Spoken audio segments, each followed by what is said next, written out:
Hi friends, welcome back మన channel.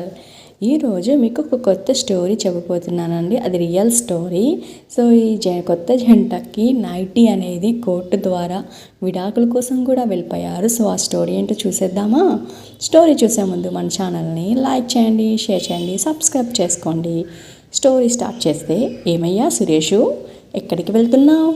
Judge గారు వచ్చేయటం అయ్యింది, ఫస్ట్ కేసు మనదే అని మా లాయర్ అనేసరికి, శీతాకాలం కదా సార్, పాట ఎక్కువసార్లు పాడాల్సి వస్తుంది, చిన్న పాట పాడుకొని వచ్చేస్తానని కోర్టు బయట ఉన్న బాత్రూమ్ దగ్గరకు పరుగు తీస్తూ ఇప్పుడే వచ్చేస్తానని హడావిడిగా డోర్ తీసి లోపలికి వెళ్ళి పాట పాడడం స్టార్ట్ చేశా. ఇంతలో బాత్రూంలో క్లిక్ చేసే ఇద్దరు అమ్మలెక్కలు అక్కడ విడాకుల కేసు గురించే మాట్లాడుకుంటున్నారు.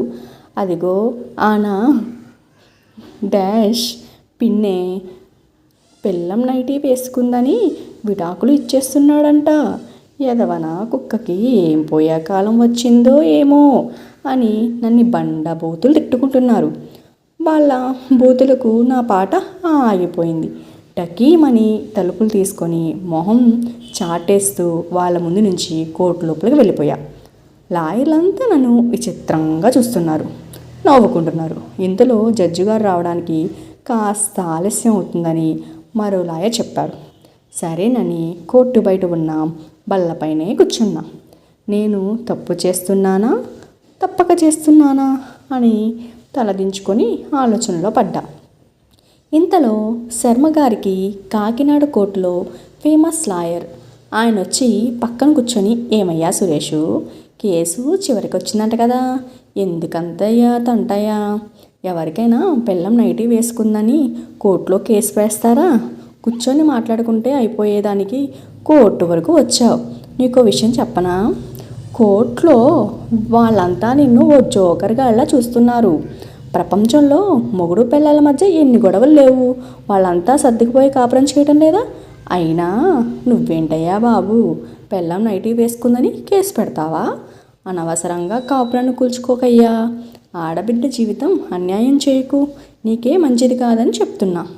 నీ నైటీ గోల ఆపేసి బుద్ధిగా పెళ్ళంతో కాపురం చేసుకోవయ్యా. ఇప్పుడే జడ్జి గారు వచ్చినా కూడా అదే చెప్తారు, ఆలోచించుకో మరి అని అన్నారు. అంతలో ఆయన, ఇంకా చూసుకోండి, ఆయన మాటకు లోపల కృష్ణరాజుకు రేంజ్లో కూలిపోతున్నాను. పెద్దోడు కదా అని ఏం మాట్లాడకుండా ఊరుకున్నాను. ఇక శర్మగారి క్లాస్ పీకేసరికి చుట్టూ ఉన్న నల్లకోట్లన్నీ గుమ్మగూడాయి. తలో మాట ఆడుతున్నారు. ఆ తప్పంతా నాదే అన్నట్లుగా సర్ది చేయడానికే ట్రై చేస్తున్నారు. ఆపేంటహో అని గట్టిగా అరవాలనిపించింది. కానీ వీళ్ళంతా కలిసి కేసు పెట్టి నన్ను ఎక్కడ లోపల వేస్తారో అన్న భయంతో ఆపేపోయాను. వాళ్ళు మాత్రం ఆపడం లేదు, కాకుల్లాగా పొడుస్తూనే ఉన్నారు. ఇంతలో కుమార్ అని నా వయసు ఉంటుంది ఓ యంగ్ లాయర్ వచ్చి, ఆపండి సార్, తలో మాట అనేస్తే ఎలా, అతని బాధ ఏంటో కనుక్కున్నారా అని అన్నాడు. ఆయన మాటతో నాకు 1000 ఏనుగుల బలం వచ్చింది.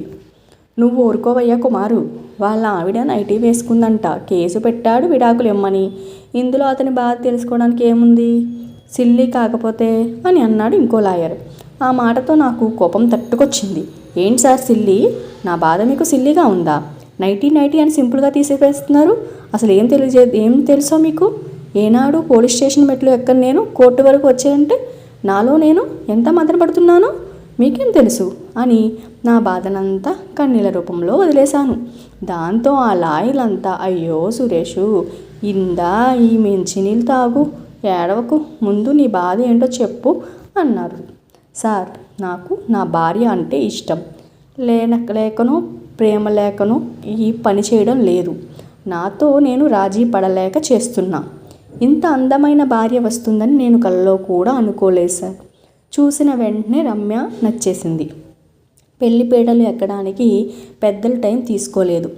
ఉన్నంతలో వేడుకగా మా పెళ్లి జరిగింది. తొలి రైతు నుంచి అసలు సమస్య మొదలైంది. శోభనం గదిలో కోటి ఆశలతో రమ్య కోసం ఎదురు చూస్తున్నా. ఆమెతో ఏం మాట్లాడాలి, ఎలా మాట్లాడాలి, ఎలాంటి విషయాలపై నాకు పెద్దగా అవగాహన లేకపోవడంతో ఆమె వచ్చేలోపు పాత సినిమాల్లో శోభనం సీన్లన్నీ పెట్టుకుని తెగ చూస్తున్నా. ఇంతలో పట్టీల శబ్దం, అగరబత్తుల పొగతో పాల గ్లాసు పట్టుకొని తెల్లని చీర, మల్లెన పువ్వుతో దేవకన్యలా కనిపించింది రమ్య. పేరుకు తగ్గట్లుగానే ఆమె రూపం కూడా అంతే రమ్యం. ఆ అందాన్ని చూసి ఒక్కసారిగా తలంచిపోయి నాజూకు నడుము, పొడవాటి జడ, విశాలమైన నుదురు, ఆ చీరకట్టు బొట్టు, అబ్బో ఇప్పటి వరకు చూసిన శోభనం సీన్లో కనిపించినంత పెళ్లి కూతులంతా నా రమ్య ముందు దిగుదుడుపులే అనిపించింది. మెల్లగా చేయి పట్టుకొని మంచంపై కూర్చోబెట్టా. సిగ్గుతో ఓ నవ్వు నవ్వింది. పాల గ్లాస్ నోటికి అందించింది. నీకో సగం నాకో సగం, అన్ని శోభనం సీన్లో ఇదే చూపిస్తారు కదా. నేను కూడా సగం పాలు తాగి ఆమెకు పాలు సగం అందించా. చెరొక సగం పాలు పంచుకోవడం అయిన తర్వాత పాలు గ్లాసుని పక్కన పెట్టింది. సరే మరి లైట్లు ఉంచాలా ఆర్పేయాలా అని పిచ్చి ప్రశ్న వేశా. మీ ఇష్టమండి అని అంది రమ్య. రమ్య నుంచి సమాధానం వచ్చిందని సిగ్గుపడుతూ దీపం వెలుతుల్లో రమ్యని కాసేపు అలాగే చూడాలనిపించింది. ఆ చీరలో చాలా బాగా నచ్చేసి చాలా చూస్తుండిపోయా. ఇంతలో 1 నిమిషం అండి, ఆ గదిలోకి వెళ్ళి వస్తా అన్నది. సరేనని అన్నా. 10 నిమిషాలయ్యాక ఆ గదిలో నుంచి బయటికి రావడంతో రమ్య అని మెల్లగా పిలిచా. వస్తున్నానండి అంటూ తలుపులు తీసింది. నేను షాక్. శోభనం పెళ్లి కూతురు గెటప్ మొత్తం మార్చేసింది. అలంకరణ మొత్తం తీసేసి ఒక కొత్త నైటీ వేసుకుని బయటకు వచ్చింది. నాకు చీరతో నిద్ర పట్టదండి, బిగించేసినట్టుగా ఉంటుంది. అమ్మయ్య, బరువు దిగిపోయినట్లుగా ఉంది, పదండి అని అన్నది. అలా నా తొలి రాత్రి నాడు మొదలైంది నైటి యుద్ధం. అది నేటికి కంటిన్యూ అవుతూనే ఉంది. పెళ్ళై 4 రేళ్ళయింది. నా భార్యను నాకు నచ్చినట్లుగా చూసింది 4-5 సార్లు మాత్రమే. అది కూడా నాకు నచ్చిందని కాదు, పెళ్ళి పేరంటం అప్పుడే. నా రమ్య నాకు నచ్చినట్లు కనిపించేది. ఆ తరువాత అంతా నైటీ రమ్య నాకేమో. అనంతపురం సినిమా నాకు అసలేం గుర్తుకురాదు. పాటలో సౌందర్య చీరల రంగులు మార్చినట్లుగా రమ్య కూడా రోజుకో చీర కట్టుకొని జిగేం అనిపించాలని ఉంటుంది. ఆమెమో ఇంట్లో 2 బీరువాల చీరలున్నా ఏడాదికి 2-3 నైటీలు మామ అనిపిస్తుంది. పోనీ ఆ నైటీలన్నా చక్కగా ఉంటాయా అంటే నల్లని గుడ్డలతో అరిగిపోయి కానీ మార్చదు. ఆ నైటీలు చూసి నా అందమైన రమ్యని అసహించుకున్న సందర్భాలు ఎన్నో. దీనిపై ఇద్దరి మధ్య చాలాసార్లు గొడవైంది. ఆమె నుంచి వచ్చే సమాధానం, ఇంట్లో గొడ్డు చాకరీ చేస్తున్నా, మీలా నేనేం ఆఫీస్కి పోవడం లేదు కదా టిప్ టాప్గా రెడీ అవ్వడానికి.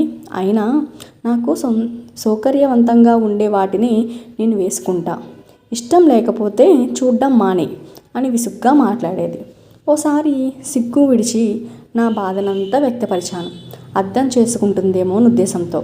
ఆఫీస్లో చాలామంది అమ్మాయిలు తమ అందాన్ని రెట్టింపు చేసుకునేలా రకరకాల మోడల్ డ్రెస్సులు వేసుకుంటున్నారు, అందంగా రెడీ అవుతున్నారు, మెట్రో ఎక్సిన్ మోడల్స్ మాదిరి రెడీ అయి వస్తున్నారు.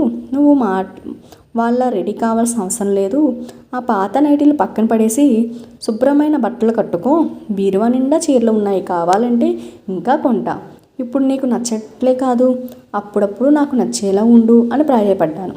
నా మాటలన్నిటికీ మౌనంగా వింటూనే మారుతుందేమో అనుకున్నా. చెప్పిందంతా వినేది. అయ్యగారు, చెప్పేది ఏంటంటే నిన్ను చూసి మొహం ఒత్తేసింది, బయట వాళ్ళపై మనసు లాగుతుంది అనే కదా మీరు చెప్పేది. ఇంకేముంది ఆలస్యం, వెళ్ళి వాళ్ళ వెనకే పడండి, నా చావు నన్ను చావనివ్వండి అని తెగేసి చెప్పేసింది. అది కాదు రమ్య, వాళ్ళు లేని అందాన్ని కొని తెచ్చుకోవడానికి ప్రయత్నిస్తుంటే నువ్వు ఉన్న అందాన్ని ఎందుకు తగ్గించుకోవడానికి చెప్పడమే తప్ప నాకు మరో ఉద్దేశం లేదు అని అన్నాను. నీ ఉద్దేశం ఏంటో నాకు అర్థమైంది. అయినా అందం అంటే కంటికి ఇంపుగా కనిపించడమే అనుకునే మీ బుద్ధిని మార్చడం నా వల్ల కాదు, నన్ను ఇలా వదిలేయండి అని తెగేసి చెప్పింది. ఇలాంటి డిస్కషన్లు ప్రతిరోజు ప్రతి రాత్రి జరుగుతూనే ఉన్నాయి. ఇక లాభం లేదనుకున్నా. వాళ్ళ పుట్టింట్లో చెప్పడానికి ధైర్యం చేసి వాళ్ళ ఇంటికి వెళ్ళాను. రండి అల్లుడు గారు అంటూ అత్తగారు ఎదురుపడ్డారు, నైటీపై చున్నీని సవరించుకుంటూ. ఇంతలో ఏరా మనవడా, నా మనవరాలి లేదేరా అంటూ ముసలావిడ రమ్య వాళ్ళ నాలమ్మ పలకరించింది. ఆమె కూడా నైటీలోనే ఉంది. దీనమ్మ జీవితం ఫ్యామిలీ నైటీల ఫ్యామిలీగా ఉంది అనుకొని వీళ్ళకి నా సమస్య చెప్పినా చిన్నదిగానే కనిపిస్తుందని నా బాధ చెప్పకుండానే వెళ్ళిపోయాను. ఇంతలో నా పుట్టినరోజు వచ్చింది. కేక్ కట్ చేసేటప్పుడల్లా కనీసం చీర కట్టుకుంటుందేమో, లేదంటే మంచి డ్రెస్ వేసుకుంటుందేమో చేస్తుందని అనుకున్నా. పిలవగా ఫోటో దిగడానికి వచ్చింది. అది కూడా నైటీపై చిన్ను కప్పుకొని, అదేంటి రమ్య, కనీసం ఈరోజైనా మంచి డ్రెస్ వేసుకున్నావా అని అడిగితే, మొదలుపెట్టారా, అందరికీ వడ్డించాలి కదలండి, భోజనాలైనా తరువాత అవన్నీ కడుక్కోవాలి కదండి, ఇవన్నీ చేయాలంటే నా నైటీకి కంఫర్ట్, ముందు మీరు కూర్చోండి వడ్డిస్తాను అని ప్రేమ చూపించిందే తప్పితే నా బాధని మాత్రం అర్థం చేసుకోలేదు. ఇలా ఒకటా రెండు కాదు, వీధుల్లోని కూరగాయలు వాళ్ళు వస్తే నైటీతోనే, వాడేమో కింద నుంచి పై వరకు జిరాక్స్ తీసినట్లుగా రెప్ప వేయకుండా చూస్తుంటాడు. ఈమె వంకాయల్లో పుచ్చులు ఉన్నాయో, బెండకాయలో ముదులు ఉన్నాయో వాటినే చూస్తుందే శ్రద్ధ, వాటి కంటి చూపువే పెట్టలేదు. పెట్టి ఉంటే మరోసారి ఆ నైటీతో ఆ కూరగాయల బండి దగ్గరికి వెళ్ళేది కాదు. వీధుల్లో కుళాయి కాడికి పోయేటి నైటీతోనే. ఈమె ఎప్పుడు వస్తుందా అని ఆకతాయిగా కాపుకుని కూర్చునేవారు. ఇందులో చెప్పవలసిన పని లేదనుకుంటా. ఈ విషయాన్ని రమ్యకి చెప్పి చూశాను, కానీ ఆమెలో మాత్రం మార్పు రాలేదు.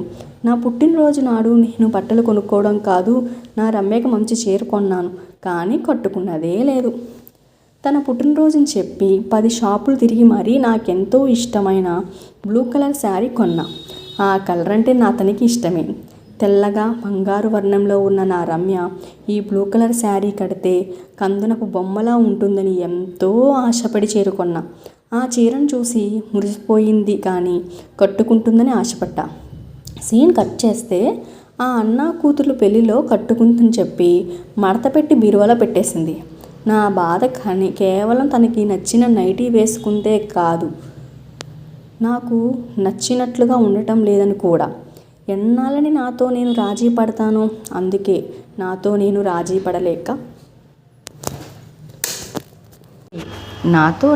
రాజీ పడలేక తనకి నచ్చజెప్పలేక ఈ నిర్ణయం తీసుకున్నాను. నా నిర్ణయం తనకి చెప్పినప్పుడు కూడా తన నుంచి సానుకూలమైన స్పందన రాలేదు. నీ ఇష్టం, నేనైతే మారను అనే సమాధానమే వినిపించింది. అందుకే అలా కోర్టు మెట్టు ఎక్కాల్సి వచ్చింది. చెప్పండి సార్, నేను తప్పు చేశానా?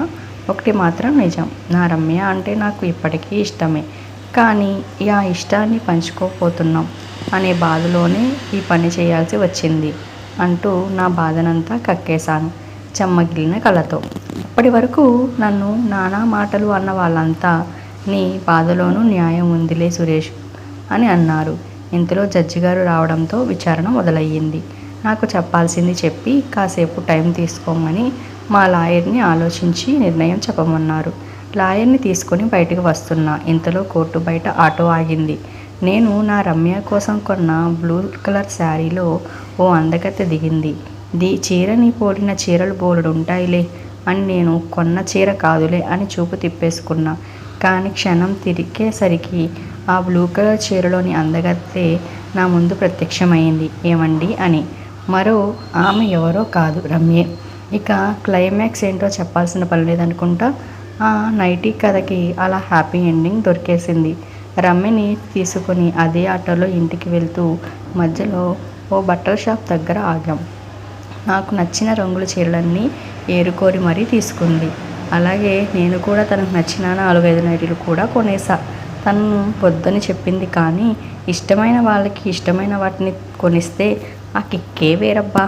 సో ఫ్రెండ్స్, ఈ వీడియో మీకు నచ్చింది అనుకుంటున్నాను. సో నచ్చితే వీడియోని అయితే లైక్ చేయండి, షేర్ చేయండి, మన ఛానల్ని సబ్స్క్రైబ్ చేసుకోండి. Bye bye friends.